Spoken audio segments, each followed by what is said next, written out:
Matt Casner is an award-winning freelance designer. He's a business coach, and he speaks an awful lot. So you might catch him out on, at someone else's event, talking really about a little bit more about the rigor of freelance. And I think that's where a lot of people fall down. They think freelance is, oh, just this easy breezy, oh, I can just go into it, or creatives go into it, and then they find out there's a lot more to business about it. And so Matt really fits that really amazing niche. And so he's looking for people who have really specific gifts and talents, and they want to launch and they want to build a successful business around that. And he has spent almost 2 decades really honing in on systems that can help, people do that. And he shares those resources. And I'll let him talk a little bit at the end of the course and kind of offerings that he has, just as a big thank you for coming to AAF today and really giving his knowledge. But he has some actual downloadables and some strategies to share. So at the end, of course, we'll ask him for those resources. And certainly, if you have questions, reach out to him. Find him on LinkedIn. But I'm going to tell you right now, it's Matt with 1 T. So if you're looking for him, I've made that mistake before. Matt, M-A-T, Casner, C-A-S-N-E-R. So welcome to the AAF Heartland Lunch and Learn, Matt. Hey, Priscilla, thank you so much. I appreciate the invitation, and I just love the opportunity to be here today. Thank you very much. I have been freelancing now full time for more than 15 years. I started in the KC market, working through a variety of agencies and corporate marketing departments. And then about 15 years ago, I was working remotely as a kind of a test telecommuting situation. And the bug bit me so hard. And that's kind of where I got inspired to get started. For me, it was a journey of learning. I'm not a classically trained business person, not a classically trained accountant or marketer. Even though I have served most of my career in the marketing industry, I've been on the more creative, the production side. And so starting out as a freelancer for me was kind of going back to school in some ways to really figure the business side out of freelancing. Yeah. I feel like I've done that a little bit, not to brag, but I have clients now, the lifetime value that approaching the $1.5 million mark, which just validates that freelancing is a potential for people that are considering it. And what I do now through my coaching, Freelance On Fire, is just help others, creatives, professionals that want to be independent, showing them some of the business things that I've learned over the past 15 years. That's awesome. So we're going to talk a little bit about that. We want to have you give us the state of freelance right now, because I know there's just so much, change going on, and nobody needs any more trauma this year. My new phrase is, whatever it is, if something's wrong, I'm just going to say, look, because 2020. So I'm just leaving that. But before we get into that specifically, can you just tell us what your original connection with AAF was, and how you connected to Pitt State, like how you've been helping other students and where that originated? Yeah, absolutely. So Pitt State's Graphic and Imaging Technology School, that's my alma mater. Graduated there in '96. That was last century. And since then, I have been closely tied to the department. For the last, probably the last 15 years, I've been very tied into their internship program. I've had a lot of Pitt State students who have actually come in and worked with me. In fact, working with those students one-on-one and kind of having that mentoring relationship over a summer was kind of the genesis for Freelance On Fire and kind of creating that environment for learning. But I'm now president of the advisory board for the Graphics and Imaging Technology Department. So we meet and consult with the faculty and staff. And for the last several years, I have been a part of their company day, which is a expo of industry that comes to the school, businesses and organizations, and they represent themselves, Little Bird Marketing, and other agencies will come and present themselves so students can get an idea of what industry looks like, opportunities that are out there, and people that they can start networking with. And it was through those events at Pittsburgh State I met Priscilla, and have enjoyed being a part of the AAF Heartland family. Yeah. So tell me, what do you think is the biggest myth about freelance? What is the biggest maybe mistake or pitfall that kind of happens to people right at the beginning?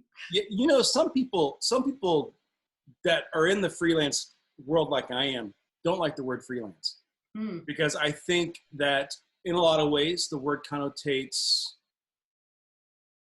hobby, or part-time, or just doing it because I want some extra income.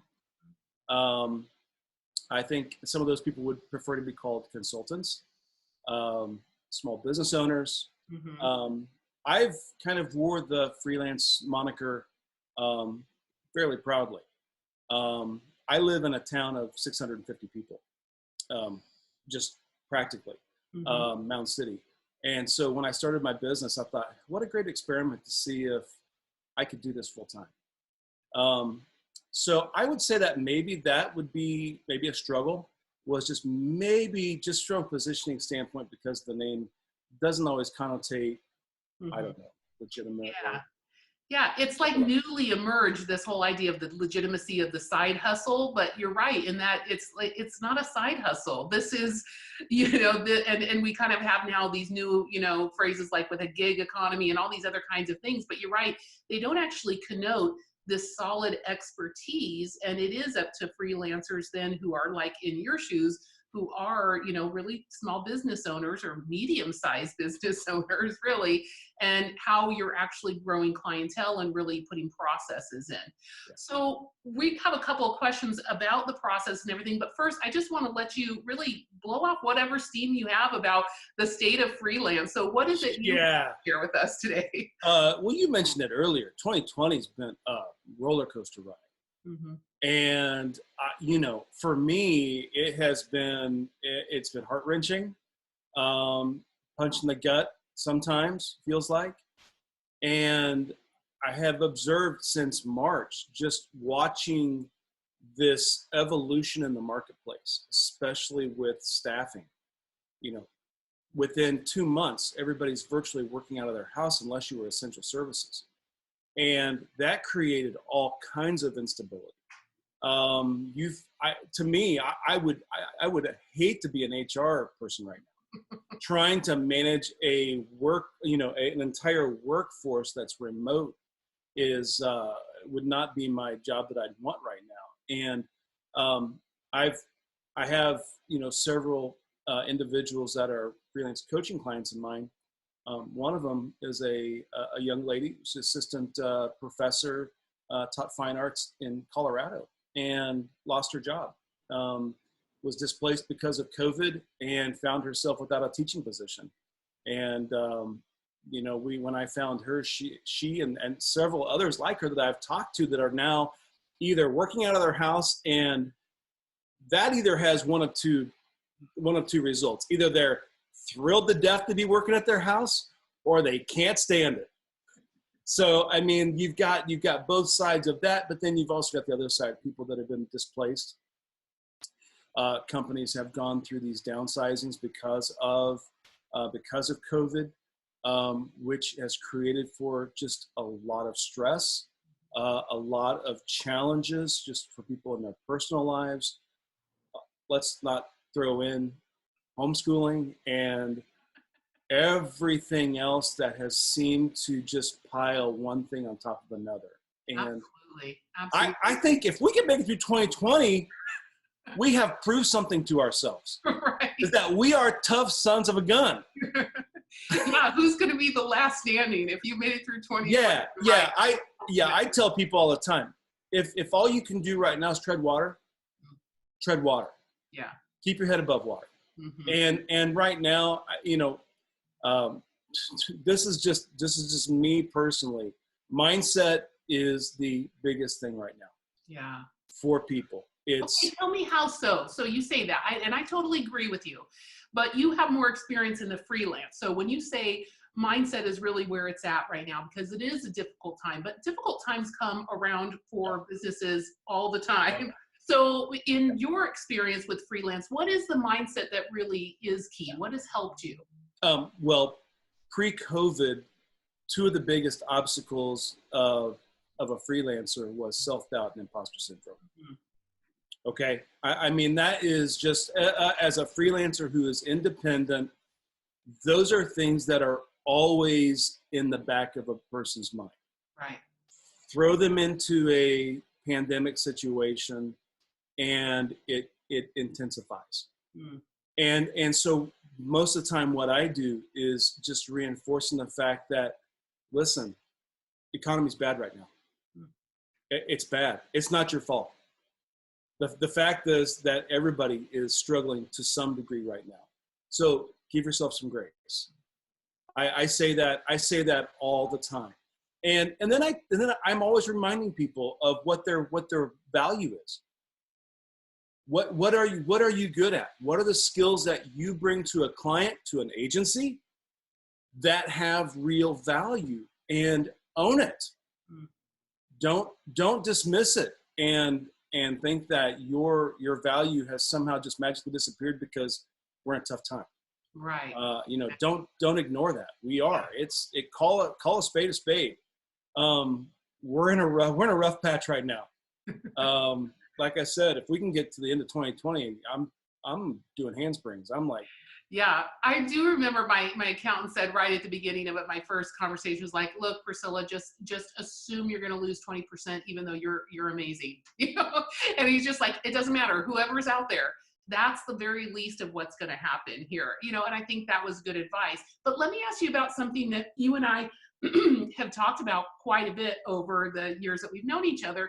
And that is about the interesting revolving door of companies bringing creatives in-house and then looking for outsourced. And so where freelancers fit into that puzzle. And I know you have pretty strong feelings about that cycle and what is going to be happening. So from your point of view, what is happening? What is the trend? So I'm speaking right now pretty much out of my gut. But what has been happening to me, and I'm talking to a lot of people who live and work in the Kansas City, Johnson County area. And there are literally huge buildings downtown Overland Park that are incredibly vacant. And like I said, I would not want to be an HR person in today's economy right now. The way that, this is just my gut, this is what I feel like is the advantage for the agency and for the freelancer, is that I believe that a lot of these companies that have maintained internal departments for a long time or do not have an internal department could now leverage, because this whole concept of working remotely is now on everyone's radar. Now we're not going into a conference room to have a meeting with our coworkers. We're doing it over Zoom. And it doesn't matter if you live in the vicinity, you can hire someone who is miles away.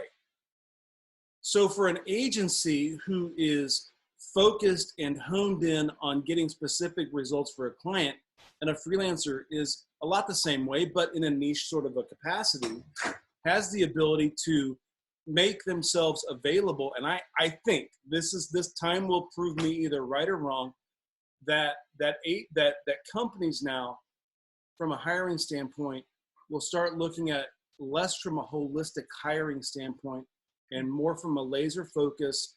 How can we spend money on this project to get this outcome and pull together the right team that can execute, get in and take care of it, versus trying to keep the ship afloat with all the overhead, which right now, I think all these guys sitting in there with your accountants are going, you know how much money we're saving in electric by not having the building open? You know how much we're saving in toilet paper by not having the building open?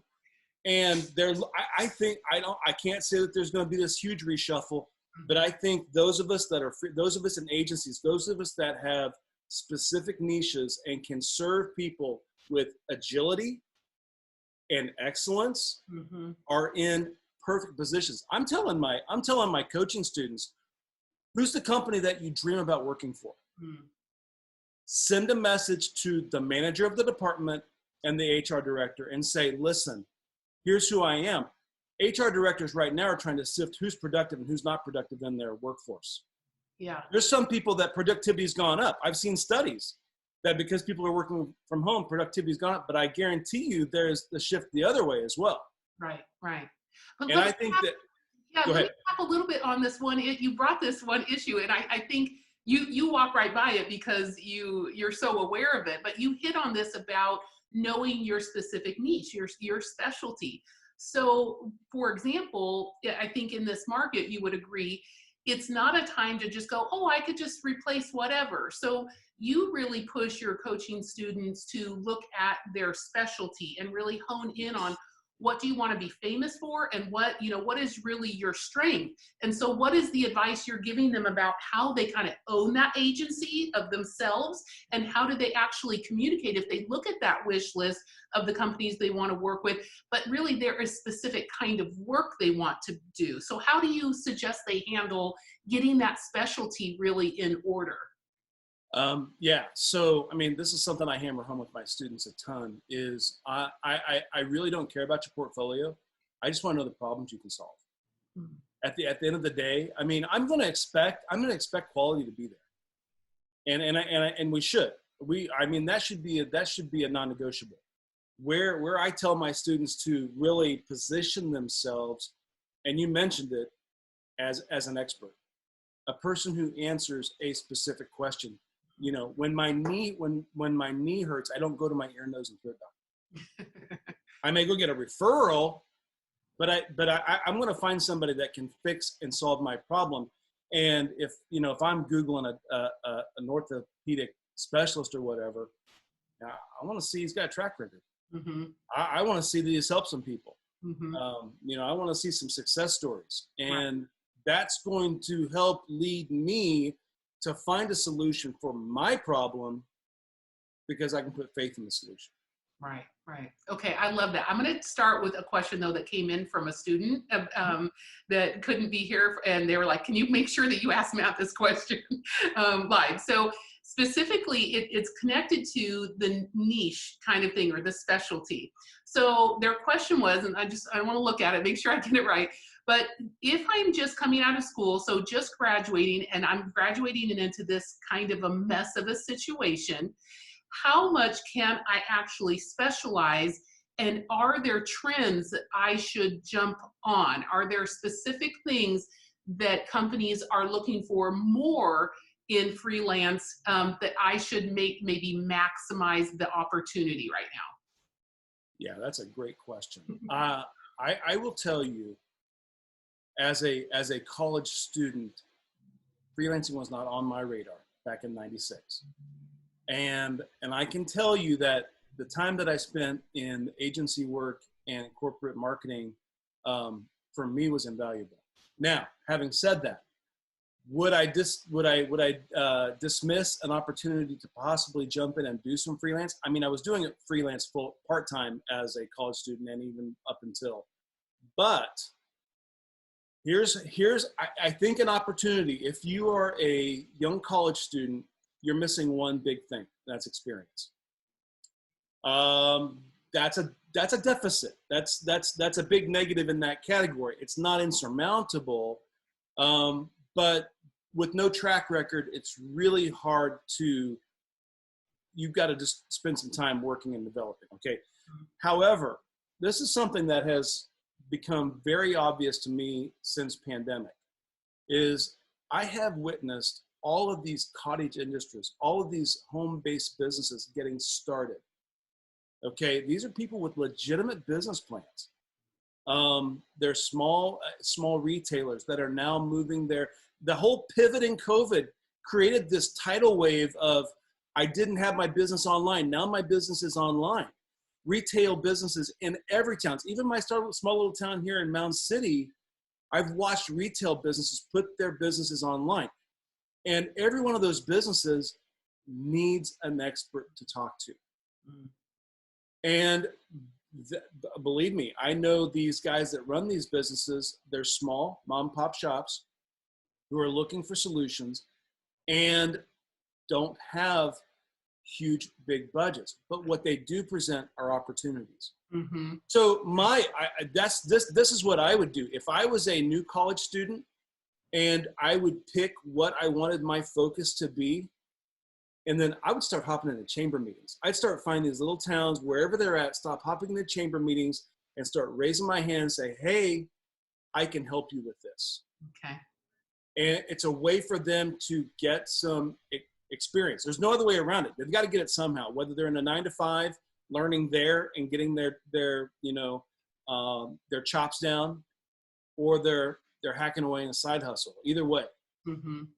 Okay, let me shift gears just a little bit, because this is another question that's coming in right now, and I'm going to try and read it and make sense of it. But so there's a huge push right now to customer centricity, right? All of the big brands, there's always talk. You can't really get on a webinar about where business is going without this kind of, it's the customer's always right times 100 of this.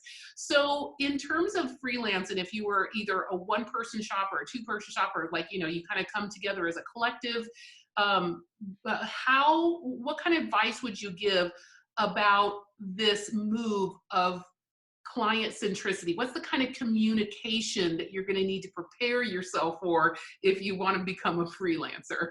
Mm-hmm.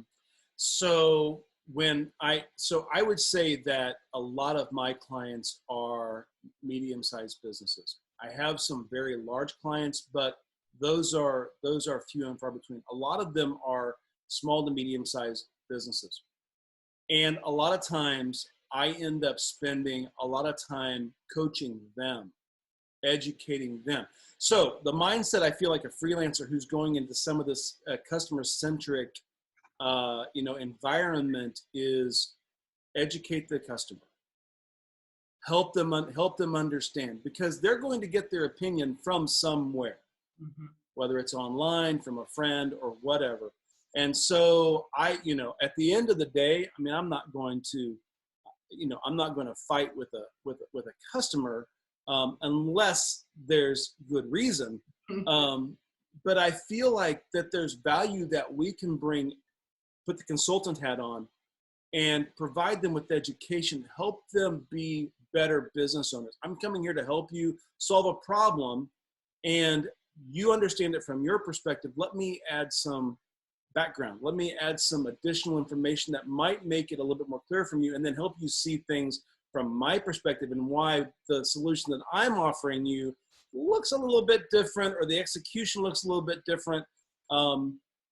At the end of the day, they're the customer. But I think there's ways that we can kind of mitigate that whole, mindset for the client. Mm-hmm. Just a little follow-up to that I'm a little bit curious about. What do you think the right balance is as a freelancer? How much time should you be spending working on your business, your plan, and marketing it, and being on profiles and sharpening, the people's view, or how many times they bump into you, versus actually doing the work? What's the selling doing dance? What is that? Yeah, I can tell you that when I first started as a freelancer, I didn't know how to work on my business. I was still so new at the whole thing. All I was doing. The E-Myth was the first business book that I read by Michael Gerber. I was the producer. I was the technical guy. I didn't have the other two hats to wear. So I had to find my way through that. Now I can say, I would say probably 10% or more is spent on my internal business activities. Maybe even 20%. Now it seems like it may be more than that. Mm-hmm. Now, do you outsource some other work? Like, do you outsource the invoicing, or outsource, do you coach your freelancers to get themselves work to that kind of a position so they can really focus on the work, or do you like that blend? There are parts of being a freelancer I could leave behind. I'm not a bookkeeper. So how I have done that is I trade services with a bookkeeper, and provide them some support from a technical side, and they provide me bookkeeping services. Okay. I mean, I have an accountant. I do pay them because, and then I also have I have a VA that I offload kind of like the tasks that are kind of the bottom of my list, so that I'm not bogged down with all of the details. Mhm. But I can tell you that that's only really happened within the last 5 years. So up until then, I was chief cook and bottle washer um, by necessity. I think once you get to a certain level, once you get to the point where your capacity is literally busting at the seams, is when you need to look at bringing some help in. Okay, I like that. So let's talk a little bit about marketing. But one of the questions coming in is about profile, like where should I be so people could see me? Like where, barring, creating an entire website, are there other places that are smaller and getting started that you can be seen for the expertise or this niche or the specialty that you're talking about in order to get some, what I guess we would call really inbound interest? Yeah. So I use a very simple analogy, and if you're from the Midwest, hopefully this isn't foreign, but it's fishing. And people understand that fishing is a sport that you must travel to a body of water to catch a fish. And not only that, but if you're looking for a special kind of fish, it's going to take maybe a little bit of nuance, like maybe knowing what time of day, maybe knowing what kind of lure to use, maybe understanding that there is maybe a technique that you need to use. So what I tell my clients and my coaching students is, first you need to know where your fish are. Who are your clients? Who are the people that you want to start relationships with? Find out where they are. So is it online? Is it in a Facebook group? Is it in a chamber, or is it in a professional organization? Where do these people live? Do they come together once a year at a trade show? Find out where these people live. Find out what their needs are. What are the common questions that you have the answers to? And I tell people to go find the fish. Go find those places where those people are congregating and start answering questions. Yeah, I think that also answers the idea of like then you're not going after one. You're putting your rod, your line in the water, saying there's a lot to choose from, and I don't have to like necessarily get this one. I could get any of these fish, and this could work for me. Right. I like that analogy. That's really cool, Matt. Okay, I have another question coming in here. So about COVID specifically for freelancers, what have you seen in terms of pricing, or how do they go about even getting started on how should I bid things out? How do I price things? What are some tips about how they get going? And have you seen changes specifically because of COVID? Yeah, for freelancers, pricing is a bit of an enigma. People will start freelancing, and a lot of times people will back into an hourly rate based off whatever their 9 to 5 was paying them. I mean, they do some crude math in their head, and they say, I was making this, I'm going to add, 30%, then I'm going to create a rate, which honestly is not a bad place to start. You have to start somewhere. What I do when I'm normally coaching my people is I tell them to fill up your schedule. Price and promote what your services are. I do preach pretty heavily on value. We mentioned kind of in an earlier conversation with the whole Fiverr and Upwork market, which tends, in my mind, to devalue the freelance talent, where I use the term people kind of race to the bottom of the barrel as far as price goes to get a client. And I can tell you, as a freelancer who's done this for a long time, that when I go for the cheap work, those clients complain more, they're pickier, they're more demanding, they tend to ghost, they tend to change their mind. It's a nightmare. I'm only laughing, Matt, because on the inside I'm crying. Oh, well, I've had many good ugly cries with those types of people. I've fired many clients because of that. And that sounds, but it's true. The value is and then I kind of mentioned that whole self-doubt and imposter syndrome, that we devalue sometimes our worth as freelancers because we're individual. Mm-hmm. But at the end of the day, our worth and our value carries a price. Right. And if you can, again, find that sweet spot, and I tell people, you know, raising your price is not a bad thing once you're kind of booked out with work.